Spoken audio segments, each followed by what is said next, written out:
ಎಲ್ಲರಿಗೂ ನನ್ನ ನಮಸ್ಕಾರ. ಇಂದಿನ ದಿನ ಗಣರಾಜ್ಯೋತ್ಸವವನ್ನು ನಾವು ಆಚರಿಸ್ತಾ ಇರುವಂಥದ್ದು ಒಂದು ನಮ್ಮ ಸಂವಿಧಾನದ ಆಚರಣೆ ಅಷ್ಟೇ ಅಲ್ಲದೆ ನಮಗೊಂದು ನೆನಪು ಏನಂತಂದ್ರೆ, ಕೇವಲ ಸ್ವಾತಂತ್ರ್ಯ ಸಿಕ್ಕರೆ ಸಾಕಾಗಲ್ಲ, ಆ ಸ್ವಾತಂತ್ರ್ಯದ ಜೊತೆಯಲ್ಲಿ ಒಂದಿಷ್ಟು ಸಾಮಾಜಿಕ ಕಟ್ಟುಪಾಡು, ನಿಯಮಗಳು, ನಿಯಮಾವಳಿಗಳು ಇದನ್ನೆಲ್ಲ ನಿಭಾಯಿಸಿದ್ರೆ ಮಾತ್ರ ಯಶಸ್ಸನ್ನ ಕಾಣಲಿಕ್ಕೆ ಸಾಧ್ಯ ಅಂತ. ಯಾಕೆಂತಂದ್ರೆ ಸ್ವಾತಂತ್ರ್ಯೋತ್ಸವವನ್ನ ನಾವು ಆಗಸ್ಟ್ ಅಲ್ಲಿ ಆಚರಿಸಿದಾಗ ಹಾಗೆ ಬಿಡ್ಬೋದಿತ್ತಲ್ಲ, ಹೇಗಿದ್ರು ಎಲ್ರಿಗೂ ಸ್ವಾತಂತ್ರ್ಯ ಸಿಕ್ತು, ಆರಾಮಾಗಿದ್ದೀವಿ, ಇನ್ನೇನು ಅಂತ. ಆದ್ರೆ ಅಲ್ಲಿಗೆ ಸಾಕಾಗ್ಲಿಲ್ಲ. ಮನುಷ್ಯನಿಗೆ ಸ್ವಾತಂತ್ರ್ಯ ಅಂತ ಸಿಕ್ಕಿದಾಗ ಅದು ಸ್ವೇಚ್ಛಾಚಾರವಾಗಿ ಬದಲಾಗ್ಲಿಕ್ಕೆ ಎಷ್ಟು ಸಮಯನೂ ಬೇಡ. ಎಲ್ಲಿ ಸ್ವಾತಂತ್ರ್ಯ ಸ್ವೇಚ್ಛಾಚಾರವಾಗಿ ಬದಲಾಗತ್ತೋ ಅಲ್ಲಿಯೇ ನಮ್ಮ ಅವನತಿ, ಅಧೋಗತಿ ಎಲ್ಲವೂ ಶುರುವಾಗತ್ತೆ. ಹಾಗಾಗಿಯೇ ಒಂದು ಸಂವಿಧಾನದ ಅಗತ್ಯ ಬೇಕಾಯ್ತು. ಆ ಸಂವಿಧಾನ ಅಂದ್ರೆ ಏನು? ಒಂದು ಶಿಸ್ತು, ಕಟ್ಟುನಿಟ್ಟು, ಒಂದು ಕಟ್ಟುಪಾಡು, ನಿಯಮಾವಳಿಗಳು. ಇವುಗಳ ಮೂಲಕ ಸಾಮಾಜಿಕವಾದಂತಹ ಸ್ವಾಸ್ಥ್ಯವನ್ನು ಹಾಗೆ ಕಾನೂನಾತ್ಮಕವಾದಂತಹ ಸ್ವಾಸ್ಥ್ಯವನ್ನ ಕಾಪಾಡಿಕೊಳ್ಳಿಕ್ಕೆ ಈ ಕಾನೂನಿನ ನಿಯಮಾವಳಿಗಳು ಬೇಕಾಯ್ತು. ನಮ್ಮ ಜೀವನದಲ್ಲಿಯೂ ಅಷ್ಟೇನೆ. ನಮಗೆ ಎಷ್ಟೊಂದು ಸತಿ ನಾವು ಹೇಳ್ತೀವಿ, ನಮ್ಮನ್ನ ಒಂದ್ಸತಿ ಬಿಟ್ಬಿಡಿ ನಮ್ಮ ಪಾಡಿಗೆ, ನನ್ಗೆ ಫ್ರೀಡಮ್ ಬೇಕು, ನಂಗೆ ಸ್ವಾತಂತ್ರ್ಯ ಬೇಕು ಅಂತ ನಾವು ಕೇಳ್ತೀವಿ. ಆದ್ರೆ ಕೇವಲ ಸ್ವಾತಂತ್ರ್ಯ ನಿಮ್ಮ ಬದುಕನ್ನ ಯಶಸ್ಸಿನ ಹತ್ರ ತಗೊಂಡು ಹೋಗ್ಲಿಕ್ಕೆ ಸಾಧ್ಯವಿಲ್ಲ. ಯಾವಾಗ ನಿಮಗೆ ಸಿಕ್ಕಂತಹ ಸ್ವಾತಂತ್ರ್ಯ ಶಿಸ್ತು, ರೀತಿ, ನೀತಿ, ನಿಯಮಾವಳಿಗಳು ಹಾಗೂ ಕಾನೂನಿನ ಚೌಕಟ್ಟಿನ ಒಳಗಡೆ ಇರತ್ತೋ ಆಗ ಆ ಒಂದು ಸ್ವಾತಂತ್ರ್ಯ ನಿಮಗೆ ಸಂತೋಷವನ್ನ ಹಾಗೂ ಯಶಸ್ಸನ್ನ, ಕೀರ್ತಿಯನ್ನ ತಂದ್ಕೊಡತ್ತೆ. ಯಾವ ಒಂದು ಸ್ವಾತಂತ್ರ್ಯ ಈ ಎಲ್ಲ ಕಟ್ಟುಪಾಡು, ರೀತಿ, ನೀತಿ, ನಿಯಮಾವಳಿಗಳು, ಕಾನೂನಾತ್ಮಕ ವಿಷಯಗಳ ಹೊರತಾಗಿ ಹೊರ ಹೋಗುತ್ತೋ ಆಗ ಅದು ಅಪರಾಧವಾಗಿ ನಿಮ್ಮ ಜೀವನಕ್ಕೆ ನೋವನ್ನ ಕೊಡುವಂತಹ ಅಂಶವಾಗಿ ಬದಲಾಗತ್ತೆ. ನಮ್ಮ ಜೀವನದಲ್ಲಿ, ನಮ್ಮ ಸಮಾಜದಲ್ಲಿ ನಾವೆಲ್ಲರೂ ಸ್ವಾಸ್ಥ್ಯವನ್ನ ಕಾಪಾಡ್ಕೊಳ್ಬೇಕು, ರಕ್ಷಣೆಯನ್ನ ಪಡ್ಕೊಳ್ಬೇಕು ಅಂದಾಗ ಈ ಸಂವಿಧಾನ, ಕಾನೂನು ಅತ್ಯಗತ್ಯ. ಹಾಗೆಯೇ ನಮ್ಮ ಆರೋಗ್ಯದ ವಿಷಯಕ್ಕೆ ಬಂದ್ರು ಅಷ್ಟೇ. ಒಮ್ಮೆ ಆರೋಗ್ಯ ಬೇಕು ಅಂತ ನೀವೆಲ್ಲರೂ ಹೇಳ್ತೀರಾ. ಆದ್ರೆ ಆ ಆರೋಗ್ಯ ಅನ್ನೋದಷ್ಟೇ ಸಿಕ್ಕಿದ್ರೆ ಅದು ಫೈನಲ್ ಡೆಸ್ಟಿನೇಷನ್ ಅಲ್ಲ, ಅಥವಾ ಅದು ಕೊನೆಯ ನಿಲ್ದಾಣ ಅಲ್ಲ. ಆರೋಗ್ಯ ಅನ್ನೋ ನಿಲ್ದಾಣಕ್ಕೆ ಒಮ್ಮೆ ತಲುಪ್ಬಿಟ್ರೆ ಇನ್ನು ನಾನು ಖಾಯಂ ಇಲ್ಲೇ ಇರ್ತೀನಿ, ಆರೋಗ್ಯ ಅನ್ನೋ ಊರಲ್ಲೇ ನಿಂತಿರ್ತೀನಿ ಅಂತ ಅಲ್ಲ. ಆರೋಗ್ಯ ಅನ್ನುವಂತಹ ಒಂದು ನಿಲ್ದಾಣ ನಿಮಗೆ ಸಿಗೋದು ಕೊನೆಯ ನಿಲ್ದಾಣ ಅಲ್ಲ. ಅದು ಒಂದು ಜರ್ನಿಯ ಶುರು, ಅದು ಒಂದು ಪ್ರಯಾಣದ ಶುರುವಾತು.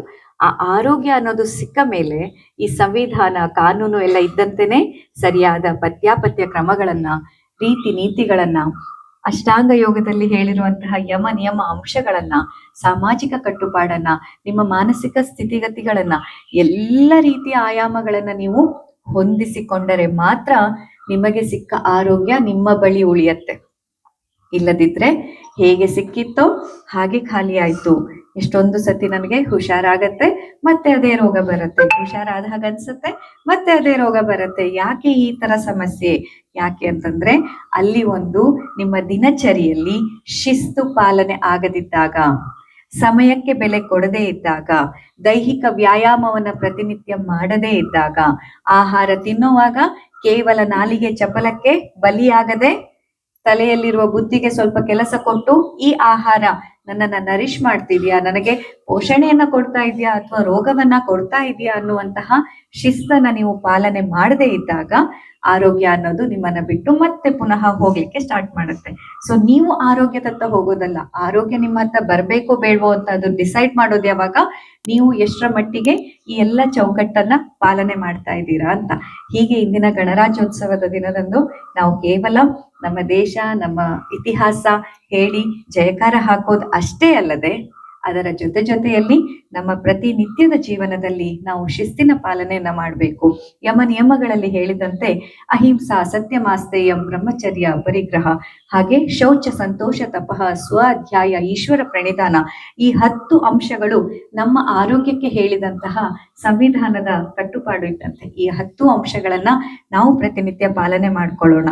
ನಾವು ಮಾಡ್ತಾ ಇರುವಂತಹ ಕೆಲಸದಲ್ಲಿ ಅಥವಾ ನಮಗೆ ನಿಮ್ಮ ಕುಟುಂಬದಲ್ಲಿ ಸಿಕ್ಕಂತ ಸ್ವಾತಂತ್ರ್ಯ ಇರ್ಬೋದು, ನೀವು ಕೆಲಸ ಮಾಡುವ ಜಾಗದಲ್ಲಿ ಸಿಕ್ಕಂತಹ ಒಂದು ಸ್ವಾತಂತ್ರ್ಯವನ್ನ ಸ್ವೇಚ್ಛಾಚಾರವಾಗಿ ದುರುಪಯೋಗ ಪಡಿಸ್ಕೊಳ್ಳದೆ ಕಟ್ಟುನಿಟ್ಟಿಗೆ ಒಳಪಟ್ಟು ಶಿಸ್ತಿನ ಸಿಪಾಯಿಗಳಾಗಿ ನಮ್ಮ ಜೀವನವನ್ನ ನಡೆಸೋಣ, ಆನಂದವನ್ನ ಪಡ್ಕೊಳ್ಳೋಣ. ದೇಶದ ಯಶಸ್ಸಿಗೂ ಹಾಗೂ ನಮ್ಮ ಜೀವನದ ಒಂದು ಶಾಂತಿ, ಸಮಾಧಾನ, ತೃಪ್ತಿಯನ್ನ ಪಡ್ಕೊಳ್ಳೋದಕ್ಕೂ ನಮ್ಮ ಈ ಒಂದು ಶಿಸ್ತು ಹಾಗೂ ಕಟ್ಟುನಿಟ್ಟಿನ ನಿಯಮಾವಳಿಗಳನ್ನ ನಮಗ್ ನಾವೇ ಹಾಕೊಂಡು ಸಂತೋಷದಿಂದ ಇರೋಣ ಅಂತ ನನ್ನ ಒಂದು ಆಶಯ. ಹಾಗೆ there are so many people from the other part of the India also. I really thank you all for staying with us for this celebration. Today it is the celebration of the Indian Constitution, because of which you all are feeling safe in India. If you are visiting to India again and again, if you feel safe and secure in our country, that is because of the Indian Constitution, which is made to make sure that every citizen of the India is feeling safe, and also everyone visiting to India from any part of the world must be taken care with utmost respect and the priority. So thank you so much for joining us in this celebration for the Republic Day, and we are really grateful to you, and we are very happy to have you here. Thank you so much. Thank you. Now, Samvidhana